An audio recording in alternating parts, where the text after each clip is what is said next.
Hello, everyone, and good evening. I'm going to start introducing your team for the evening. I am one of them. My name is Ebony, and I'm very, very happy to welcome you to tonight's Everybody Reads event with our Poet Laureate, Anis Mojgani.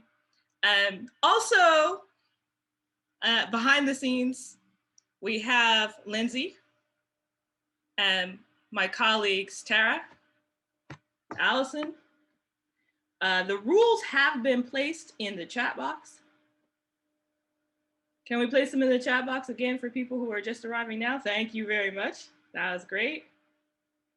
You can also, if you would like to introduce yourself, throw your own name into the chat box along with your pronouns.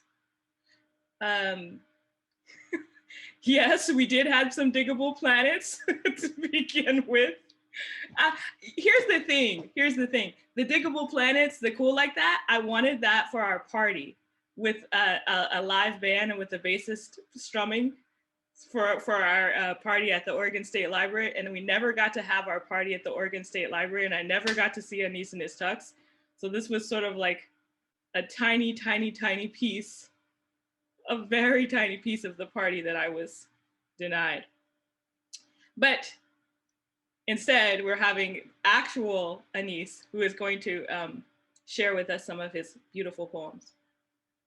Tonight's event is part of our Everybody Reads community-wide reading project, celebrating Ross Gay's Book of Delights. Everybody Reads will be wrapping up with the final lecture, Ross Gay in conversation with Lydia Yuknovich on April 8th, hosted by Literary Arts. And you can find that information in the chat. Everybody Reads 2021 is made possible by the Library Foundation. Before I introduce our guests, I am going to do my very first land acknowledgement. I've never done a land acknowledgement before. So here we go. Multnomah County is sited upon the ancestral homelands of the Multnomah, Molalla, Kathlamet, Chinook, Clackamas, Tualatin, Kalapuya, and many other indigenous nations. These nations have become the Confederated Tribes of Grand Ronde, the Confederated Tribes of Siletz Indians, as well as the Chinook Nation, the Cowlitz Nation in Washington State.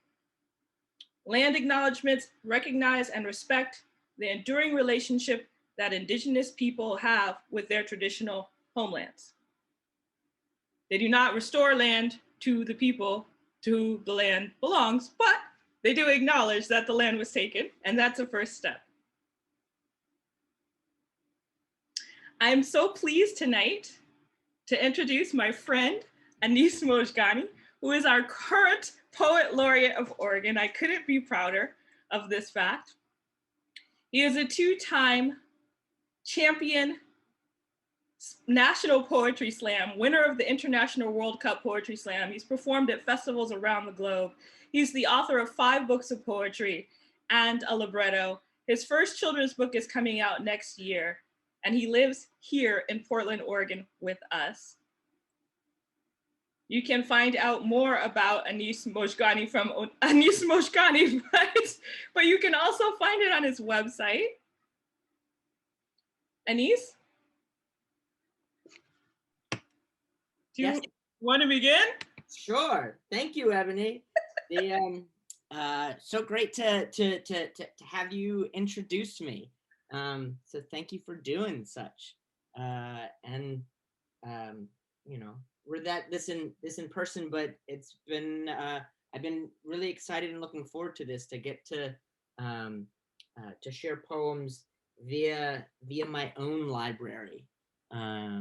Which is a library that I really, really love, and a library that I think is doing such amazing stuff. You know, like, it's like I feel so spoiled by the Multnomah Library that I'm always like I feel always shocked when I like look something up and I'm like, what do you mean this isn't here? Everything is here, you know? It's like when you go to like look up a movie online, like, what do you mean it's not available to stream somewhere? Like, everything is at our fingertips. And exactly. It feels like at the Multnomah Library. So, so this is great. I would say this. It's not the event that I had envisioned back in the fall when I was thinking that we could still. Anise was telling me we're not going to be able to do in-person events. We're gonna have to wait, Ebony. We're gonna just have to wait and see. And we have waited and we have seen. And so this is not quite what I had envisioned. But still, I'm still very, very happy that you're here in our space today. Me too. Me too. Hey, well, I guess I want to jump into some poems. Thanks y'all for joining us this evening in the faceless, voiceless void. Yep. Thankful for the bend without the break, the branch beneath the weight of the finch, light-boned they may be. Thankful for the shake of the fur beneath their claw to alight a sky for the earth. Thankful the earth having not yet released us from its embrace. The earth's rivers that peak, those stars on clear nights swimming through both. Thankful for the crows consistent in their caw, as if saying, wake, the morning lies in the street, wanting of me to be bronzed with its kiss. Thankful that every day in my city, the people in it strengthen together for something unseen and powerful, for somewhere in the distance, the ocean calling like an answer, lifting towards a grace, spoken for someone else, coming back to that which had tossed it from where it had been thrown. Come closer. Come closer. Come into this. Come closer. You are quite the beauty. If no one has ever told you that before, know that right now, you are quite the beauty.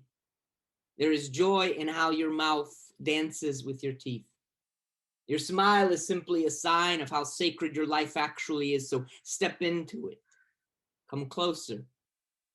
Know that whatever God might be, they ask the world around them to help them make something of worth. Woke from dreaming, scraped the soil from spaces stuck somewhere inside themselves, made you and were happy. You make that Lord happy. Come closer. Come into this. Know that something softer than us, but just as holy, planted pieces of itself into our feet that we might one day dance our way back. Know that you are almost home. Come just a little bit closer. There are birds beating their wings beneath your breastplates, gentle sparrows aching to sing. Come aching hearts, come soldiers of joy, doormen of truth. Know that my heart was too big for my body, so I let it go, and most days this world thins me to where I'm just another cloud, forgetting another flock of swans, having shaved off so many of my corners that I felt at home only in the shape of a ball, bending myself so far backwards that the song of my mother believed I was returning home. But believe me when I tell you that somehow my soul still manages to squeeze itself into very narrow spaces. Place your hand beneath your head when you sleep tonight. Perhaps you will find it there, making beauty as we sleep, making beauty as we dream, making beauty as we turn over. When we turn over in the ground, may the ghosts that we've asked our answers of do that turning, kneading us into crumbs of light and into this love thing called life. Come into it, come, you wooden museums, gentle tigers, little giants. I see teacups upside down, glowing across your grins. Your hearts are like my hands. Some days all they do is tremble. I am like you. I am just like you. I too at times am filled with so much fear, but like a hallway must find the strength to walk through it. Walk through this with me, through this church of blood, bone, and muscle that is ours. There is a doorknob that glows like chance before you. Grab it, turn, and pull. Step through, back straight, chin up, eyes open, hearts loud. Walk through this with me. Walk through this with me. Thank you. It's it never ceases to be strange doing this. Anyone that is joined me for other readings will recall me saying that repeatedly throughout the sets that I've done. But so it goes. Yeah, it's funny enough. And then at some point in that poem, I don't know if y'all could hear it or not, but the crows outside my window started talking, and the crows outside my window cracked me up because the so my bed in my room used to be right in this space where I am sitting right here at my desk. Like it was under my windows, and I like to sleep with my windows open. And the crows like to hang out outside of our house. We used to have these two very large silver maple trees, and one of them a couple years ago had to be taken down. I remember I was sitting in the dining room, and all of a sudden I heard this sound that sounded like thunder, except like no thunder I'd ever heard before. And it was the sound of the largest branch on one of the trees starting to split from the trunk. And I looked up just as it like this tree is just like, this branch was just like freaking enormous. And it was almost like perpendicular, parallel to the street, and just, so it just dropped. And the whole ground just like shook. And so essentially the tree was like dead inside, and they had to like cut it down and take it away. And it was so interesting to sit on the stoop of our house and like watch people walk past this stump, and almost everybody that walked past would stop and like look at the stump and look inside of it, in which there was just like this giant dark hole going down to the earth. And it was interesting to see who would stop, and you'd get a feeling that like they were simply sad because they were seeing that which was no more, and seeing people that seemed sad because they had a relationship just in passing of this tree being in their neighborhood. So now there's just, that's all to say, that there's now just one silver maple tree outside of my window, but the crows still like to gather in it. And there was this period where when my windows were open, I would often hear them in the early morning. And I would, as I lay in my bed, as the light was beginning to like enter into the day, I would like softly and gently be, shh, not now, crows, not now, just quietly. And inevitably, and I attribute this less to feasibly any power of mind to speak to crows, and more to their amazing intelligence of being able to understand me. They would be like, "Caw!" and then they would flap off and then be silent. And I was like, "Oh man, heck yeah!" So I very much love all the crows in my flippin' neighborhood. Yeah. Oh, what was the poem I was going to read? Let's see. Will do. This poem is not about crows. It is about biscuits and possums. And it is called Today's Love is Brought to You by the letter John Sands. My friend Joy just texted me and said, "I can't believe this is your beard and that you're pretending to like crows." Joy, I love crows. I love them so much. I'm often like, here's the thing with the crows. Like, I'm not also, like the crows in my neighborhood, I feel that they know me. And see, the thing with crows is like, they recognize folks and they remember them, and they roll for them and ride with them. And they also like ride against them. And I haven't yet figured out whether the crows in my neighborhood love me or loathe me.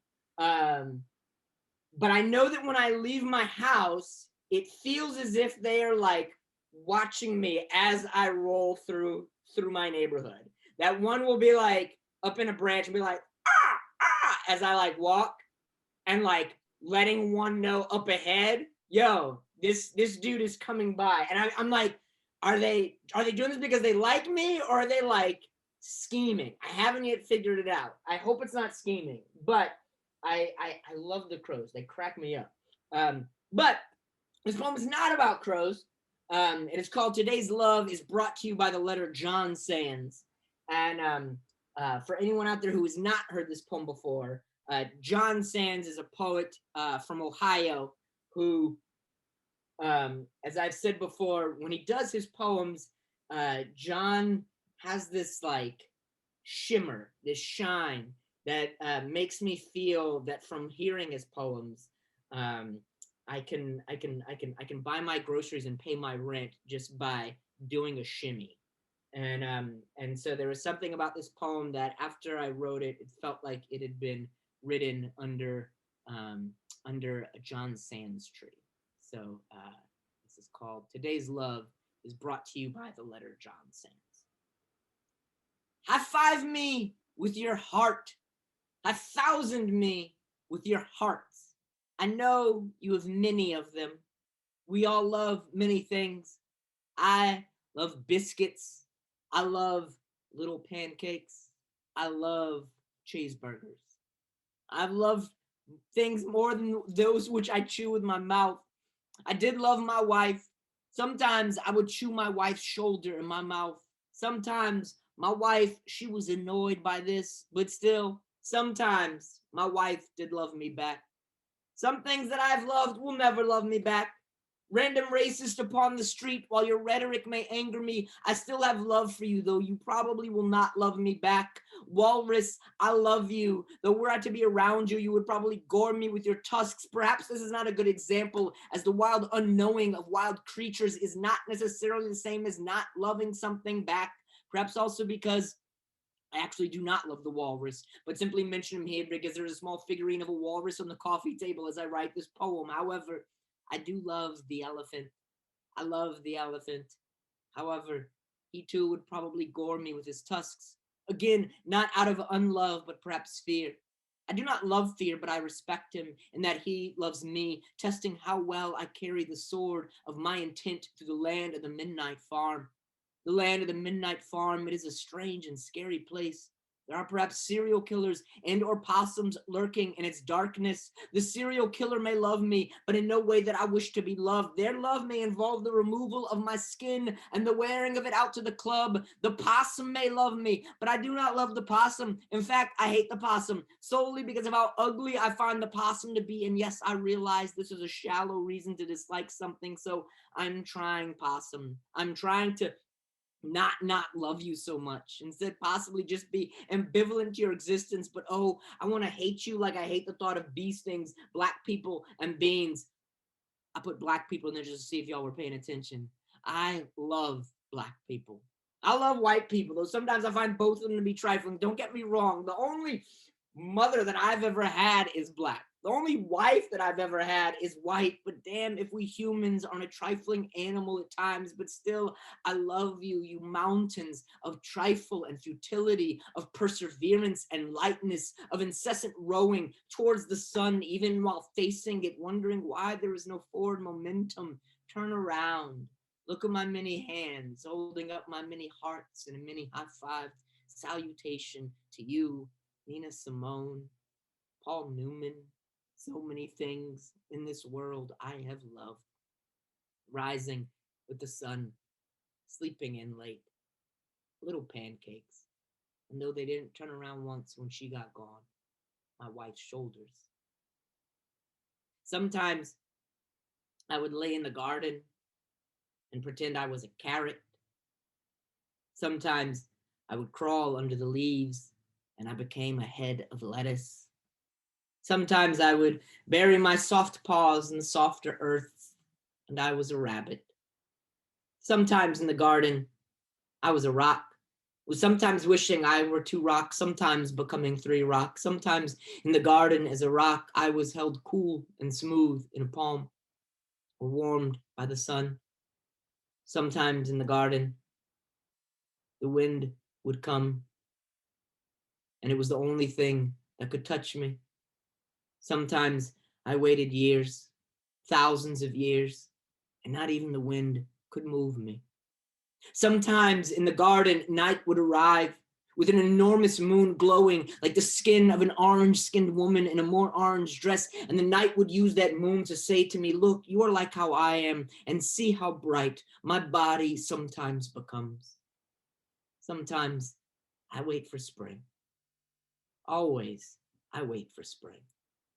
And for my love to return like it, out of the cold, and with flowers on their fingertips. I love spring. I love spring so much.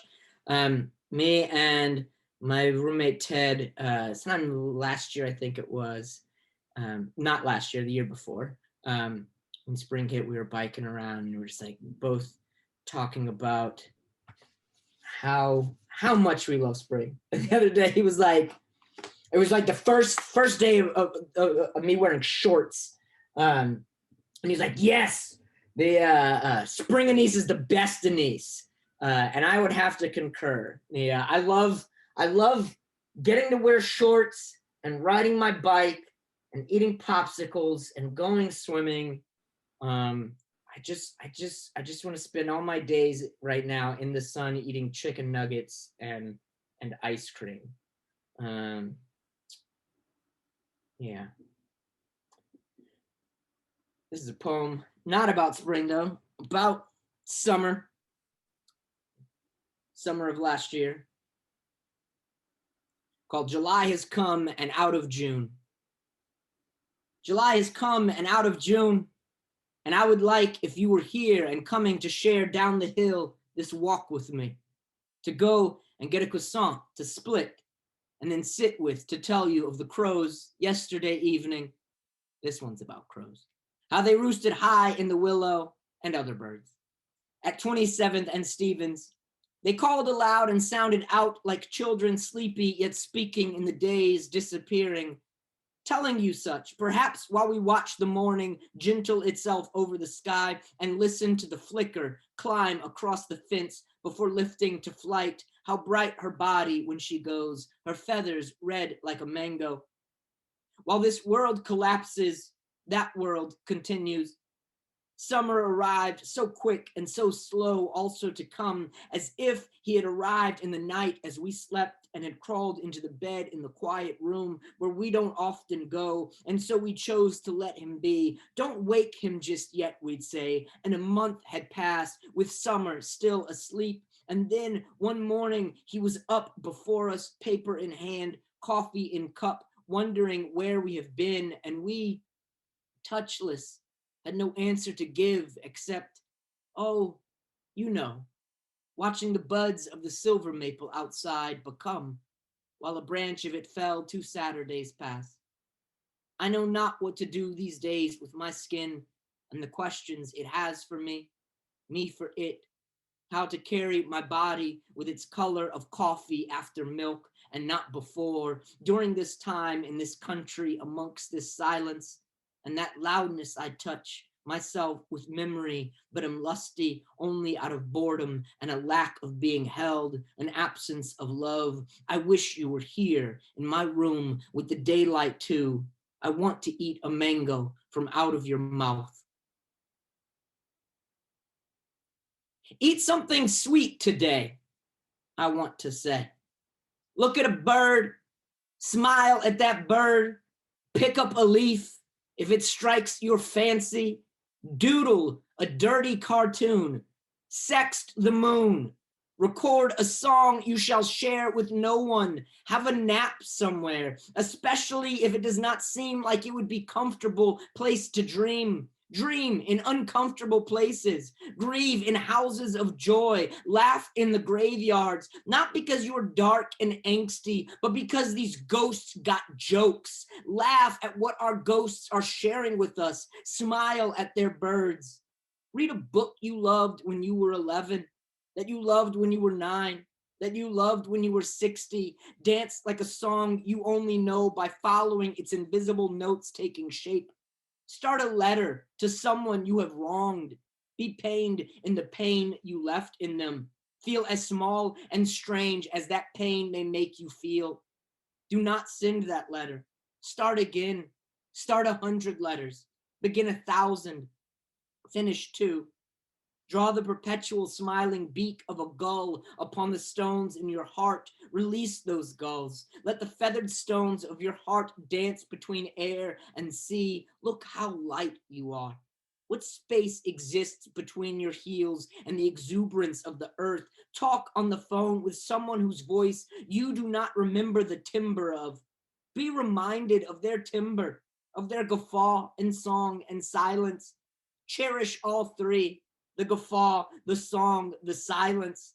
Let them trade no places, but sit together in the same space. Every day, lay your wounded self under the pitcher's healing kiss. Sliced palms held under water. Hold a pomegranate in your blood. Color it redder. Split the fruit open. Eat something sweet today. Smile at a bird. Sweeten your mouth with that which our world gives, giving and giving and giving to us. It's so weird these days, to say the least. And after such a strange, horrible, shitty, and at times very, very beautiful year. And I don't know. Yeah, I don't even know like what to do with anything that's happening. Like I was for so long before 2020, Twitter was the place that I would go to get the jump off of anything that was happening in the world, and things would pop up there, and then I'd take that information and I'd go dig up stories and articles about whatever was happening.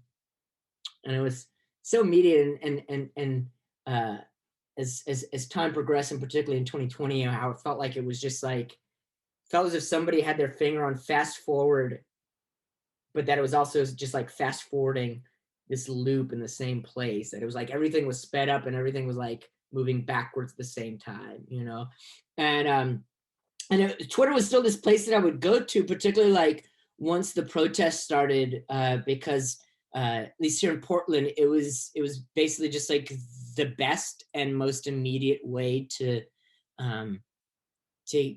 get exactly what was happening every single night. Shout out to the Portland Mercury for who knew that in the year 2020, the not joke newspaper, but the newspaper in town that is largely written with the sarcastic biting bit to its tongue would be like the best place for me, I felt, to like find consistent information about the toppling of our systems of white supremacy in this city.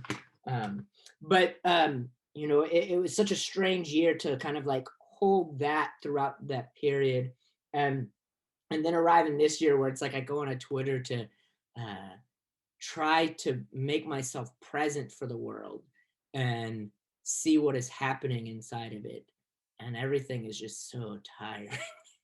And just like these last few weeks, of just this, it feels almost like this like unrelenting violence and reminders of violence.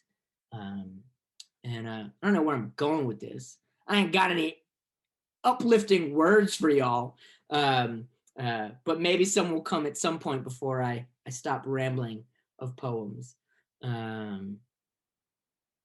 There was something I was going to read, but I don't know if now is right now for it, so I'll read something else. No, we are at 6:33. I'm gonna read, I think, 1, 2. I'm gonna read 4 or 5 poems, and then me and Ebony are going to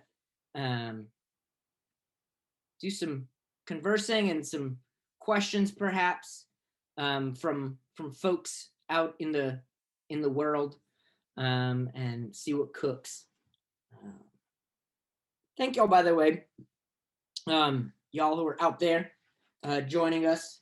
Thank you so much.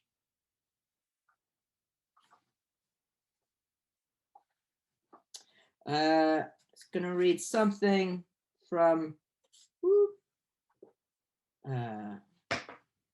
this book of mine called the Pocketknife Bible, which is about growing up in New Orleans, which is where I'm from. Just seeing what it is I'm going to read. Oh, what did I see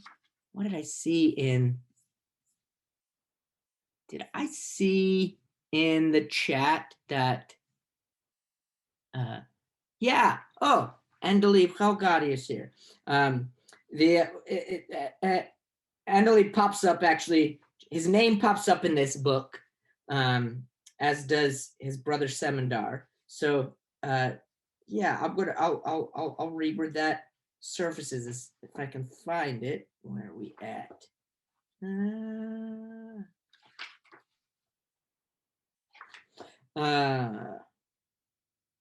Here we go.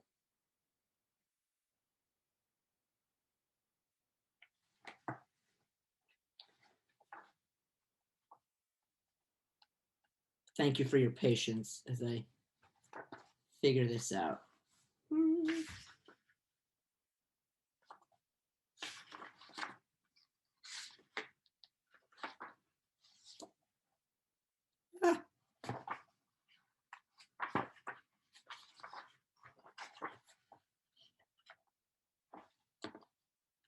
Ooh.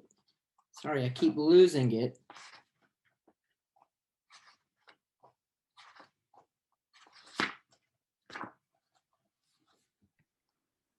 There we go. All right.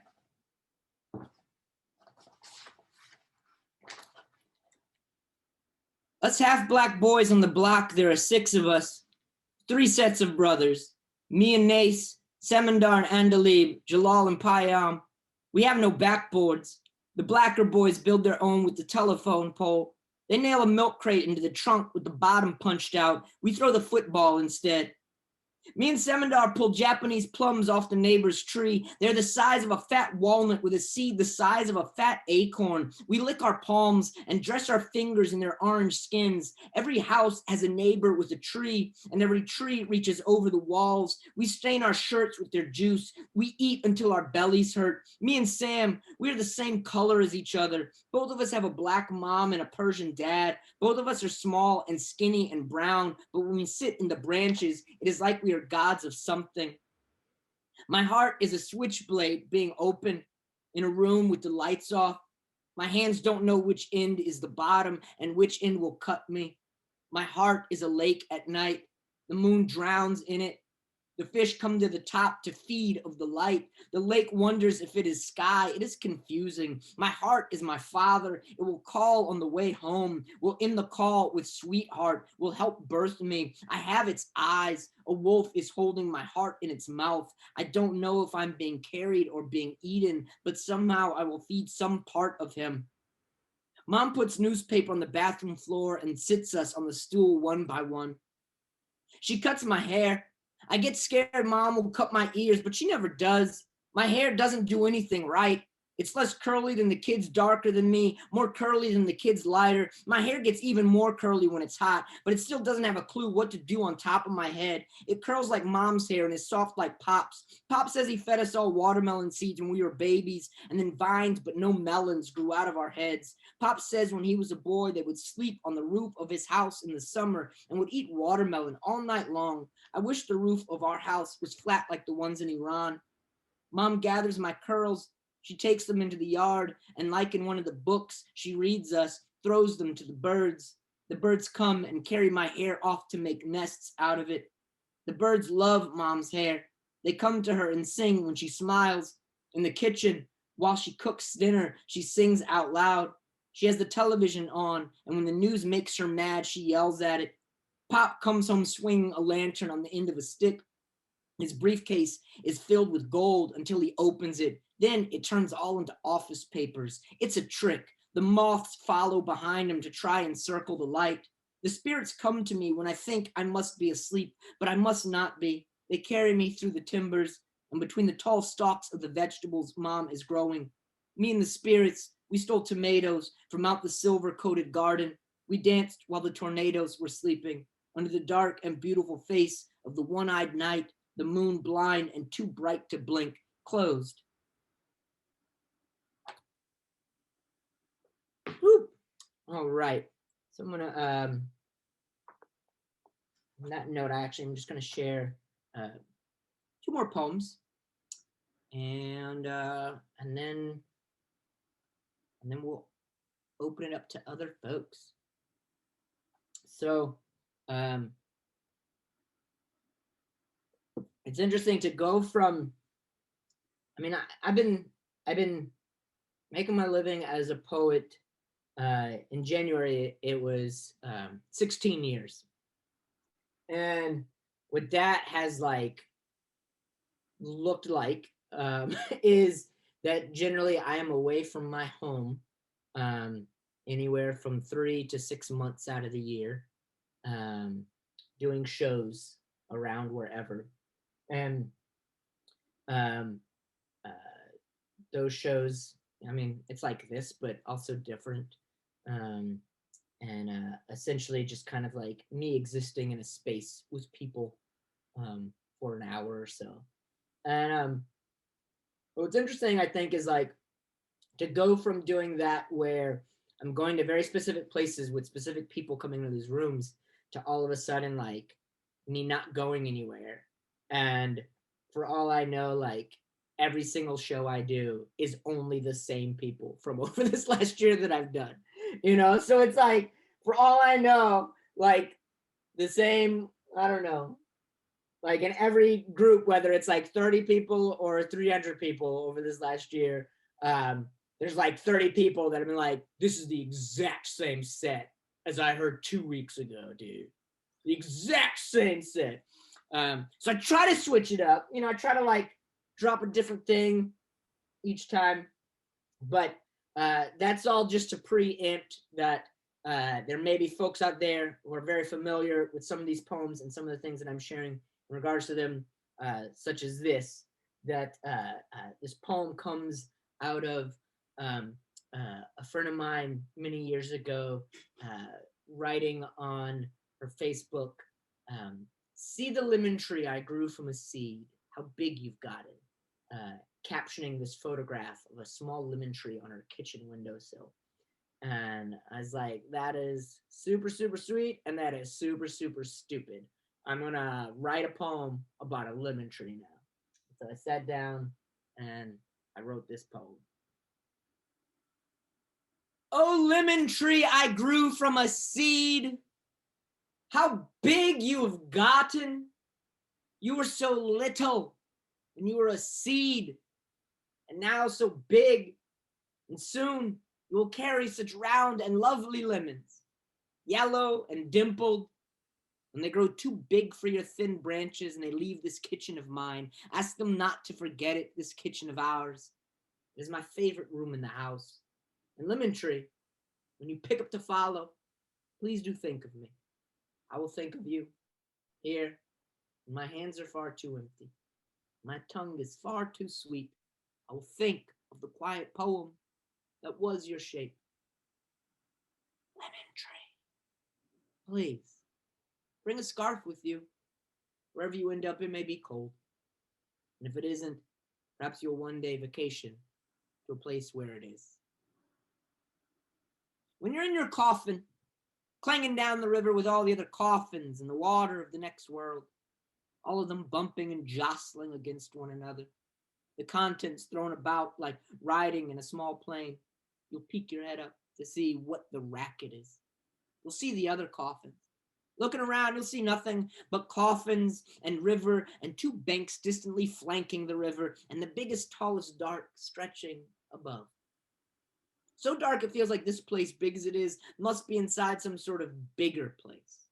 There's still stars though. Wherever this river is, you can still see the stars. And while looking around, you'll see that there are other heads peeking out of their coffins. You yell across the dark, asking, you know where we are?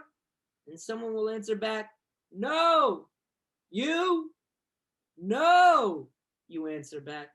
You ask someone else, what about you? No, I wonder where this is. And someone else will say, I don't know, but it's big. Yeah, big. And someone else, yeah, it's vast. And then depending on what part of the river you're on, someone else may then say, yeah, vast like the backside of Sean Brown. And though no one on the river knows who Sean Brown is, people on the river might laugh, and the chuckles will subside until a quiet sets in over the laughter, a quiet like you sat down in somebody else's church. And someone will then ask someone else, where are you from? And they will say, Texas. What about you? Boston. Boston? Yeah, Boston. I know someone from Boston. Kate Lee. You know her? No.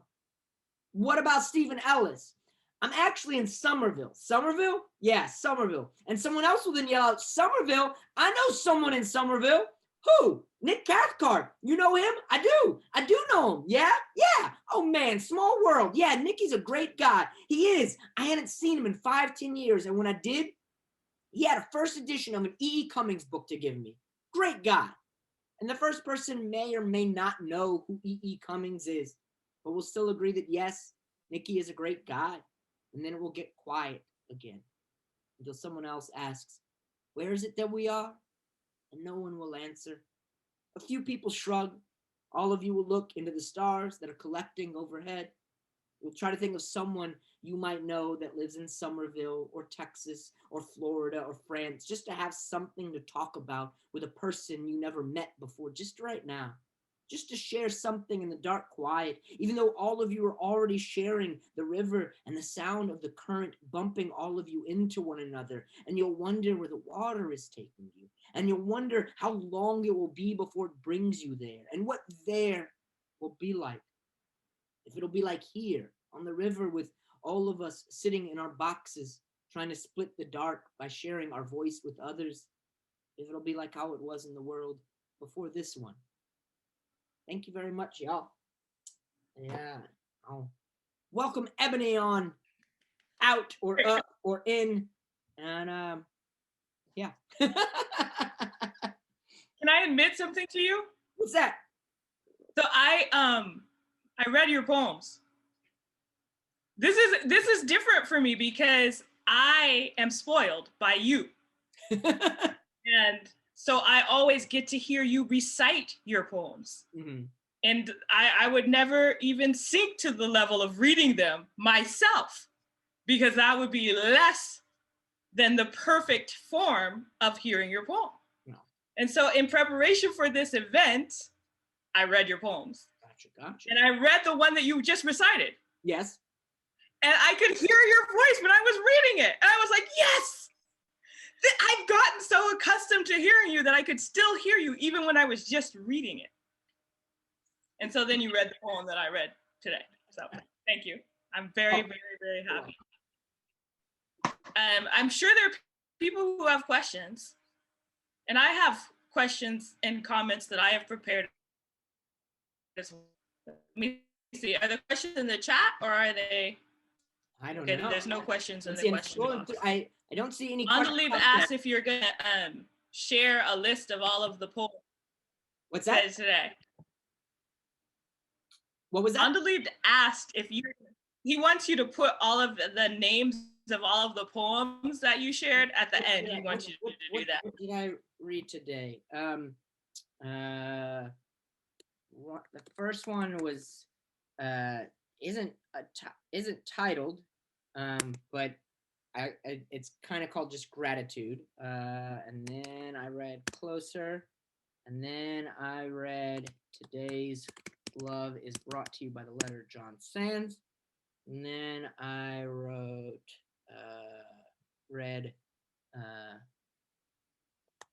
Out in the Garden.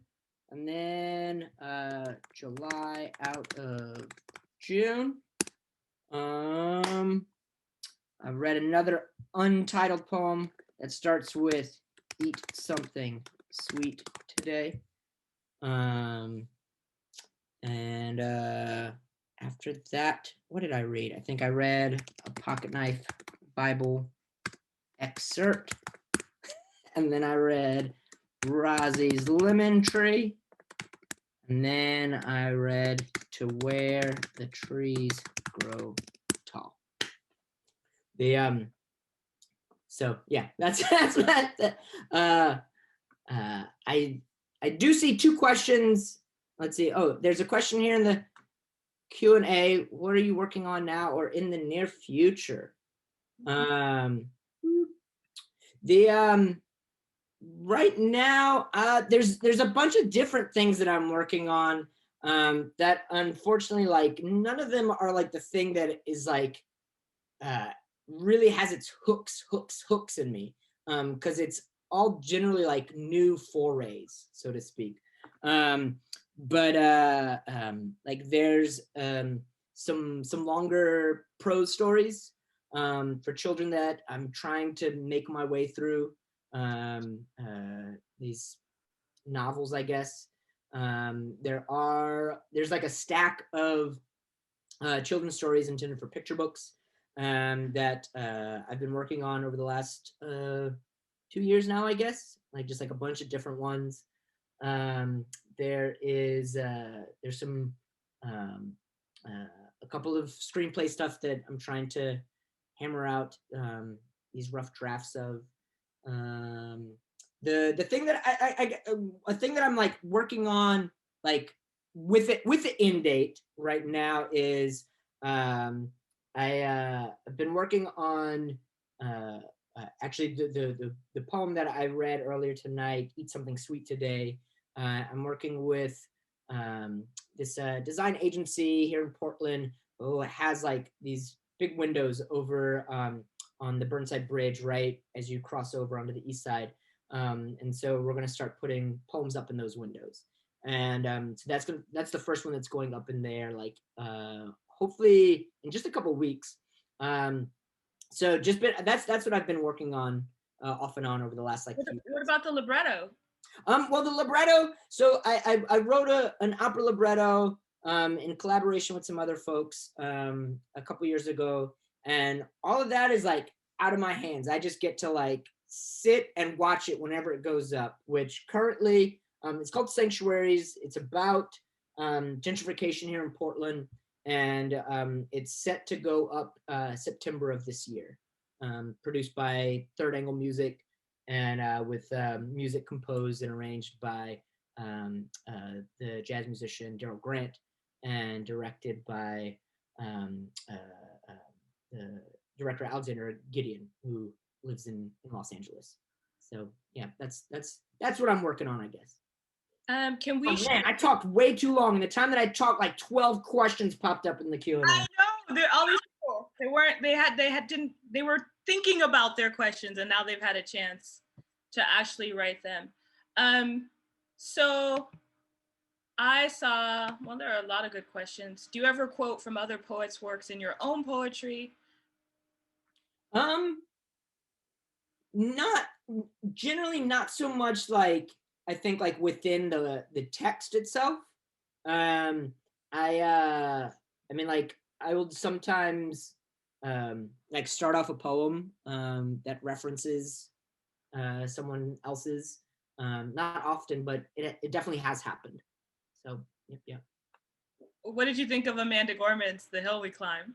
Oh, I loved it. The and you know, like we were talking about that the other day, and I was, you know, one of the things that I mentioned was that the thing that I loved so much was that here was this young Black woman getting to share herself and her strength to an entire country, and that then like there was just conversations about poetry and a poet across the entire country, you know, for that week or two immediately following the inauguration. And that was just such an amazing gift to be given by her, you know, to all of us. To have people who have never talked about poetry feasibly being like, oh, what did I think about that? You know? That was just that to me is just like a really, really amazing thing. It's a blessing.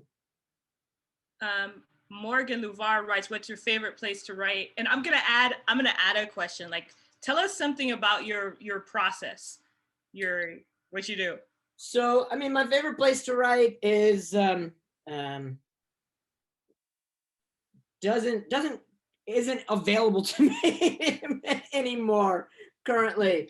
For the better part of a decade, the place that I wrote most consistently was the Fresh Pot coffee shop inside the Southeast Hawthorne Pals here in Portland. Um, and actually, I went in there yesterday to get a cup of coffee, and they had just set up tables for the first time inside. And so I sat down inside of a place and sipped coffee for like 10 minutes for the first time since February of last year. But like that has generally been the place that I go to write the most over the last decade or so. My in general, my favorite place to write is someplace that's in the morning, and someplace that is not my home, and someplace that gives me both um, a quiet mountain to lean against, while also there being a bustle of energy around me to sort of like observe and draw from. And my process is generally, I mean, like, I think it's definitely been in a place of wishing to shift in recent years. And the pandemic has definitely made that more apparent, while also not revealing exactly like what my relationship to that process is. But generally, my process is one that's very much connected to taking um, uh, what I always refer to as found objects and placing them together to see what happens when they're placed together. And so even in writing, that is, even though that's coming from inside of me, they're not things that I necessarily have like claim to. I don't know where they're coming from. Like I tend to um, look at my writing process as one of engaging with the world around me and collecting things, both purposefully and subconsciously. And that when I sit down to write, I am simply moving my fingers across the page, and in a manner that to me is similar to as if I was just kind of like sticking my hand into some sky river, and whatever fish or stone or kelp that like hits against my palm, I pull it out of that water and put it on the page, and then see what it is, and then do that again and again and again, and see what those things are and how they converse with each other. So that's like the jump off point for my process. My mom says, ask Bailey's question, which was, what have you enjoyed most about being poet laureate?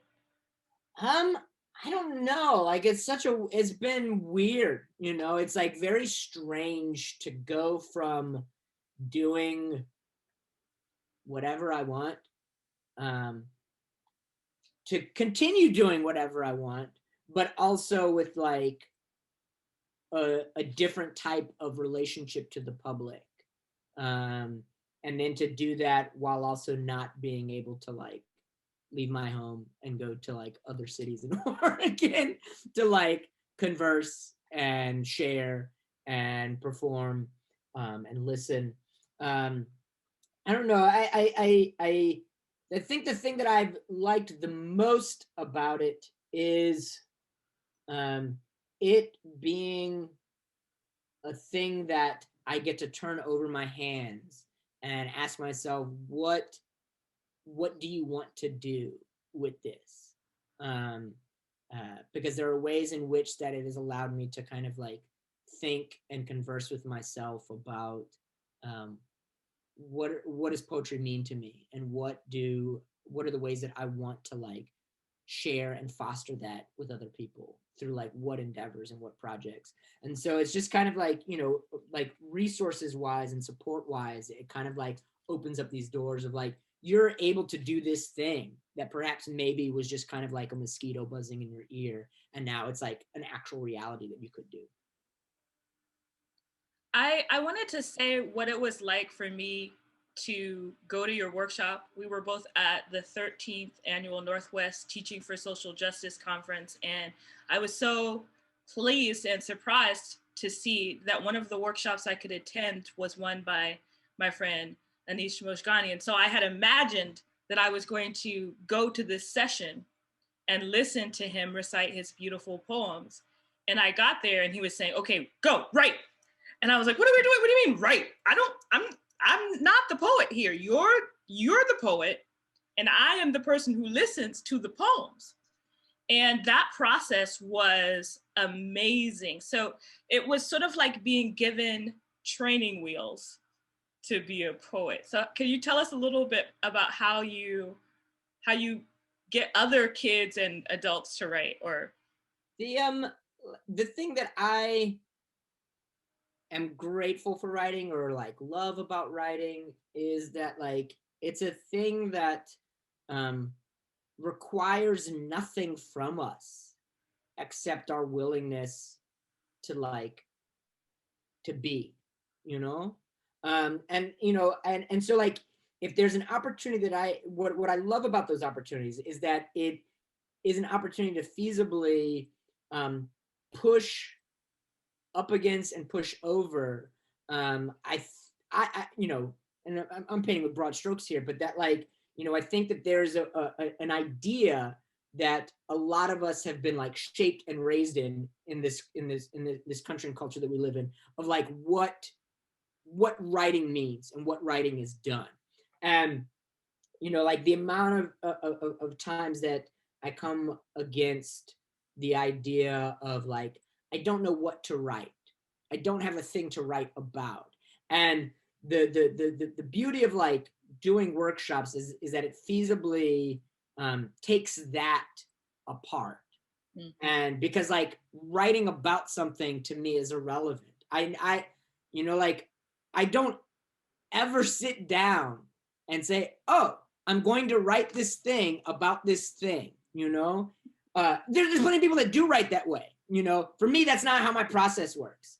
And the majority of what I write comes from, oh, there's like, you know, sticking my hand into like a black velvet bag and being like, there's something in here, feels like maybe it's a pineapple, or maybe it's like a tiny hippopotamus. I'm not sure. And it's like, I can move my hands around there all I want, but I won't know what it is until I pull it out. And like, to me, that's what writing is. Like, I don't write because I have an idea. I write in order to find out what the idea is. I write in order to find out about myself. And so that's the thing that I seek to do, to present that to people, that like, you don't have to like have a thing to write about.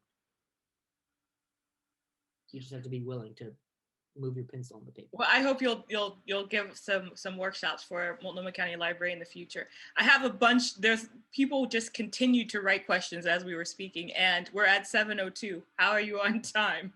I'm fine. You know, so I'm fine for answering, you know, some more questions. I'm good.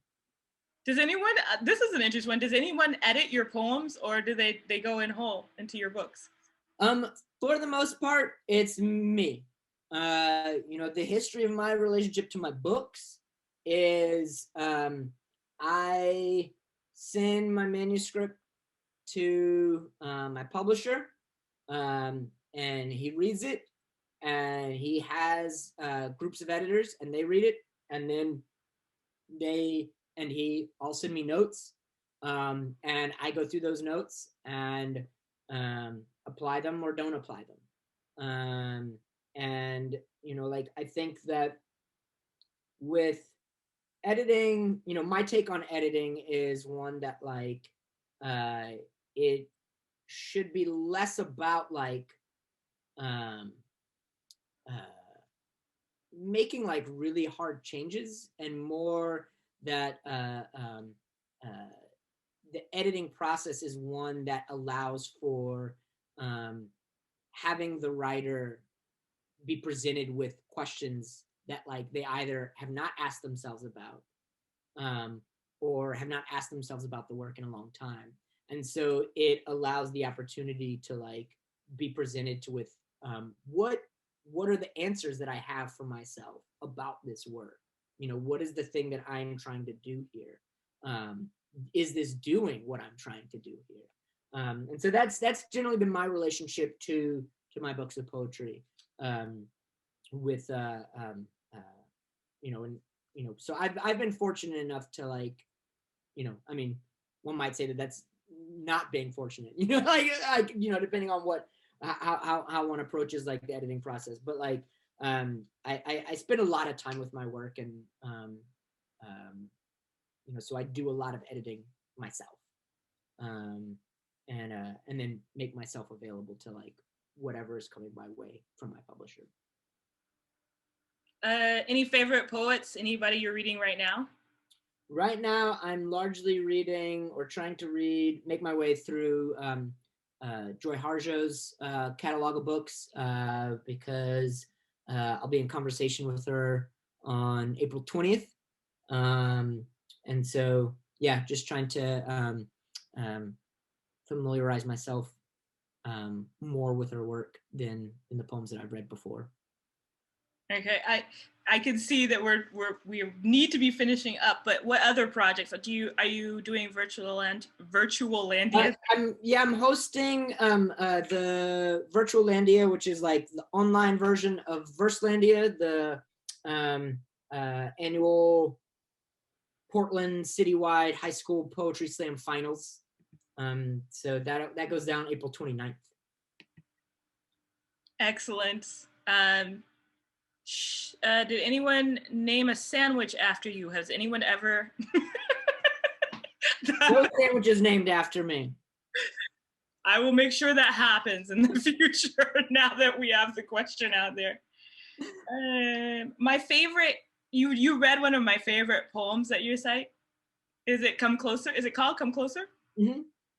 I love that because I think that with that poem, you invite us into the world of poetry.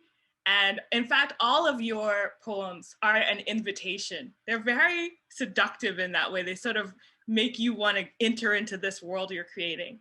So I'm so very thankful that we had this hour to listen to your work and explore it, and this invitation to be in that world with you.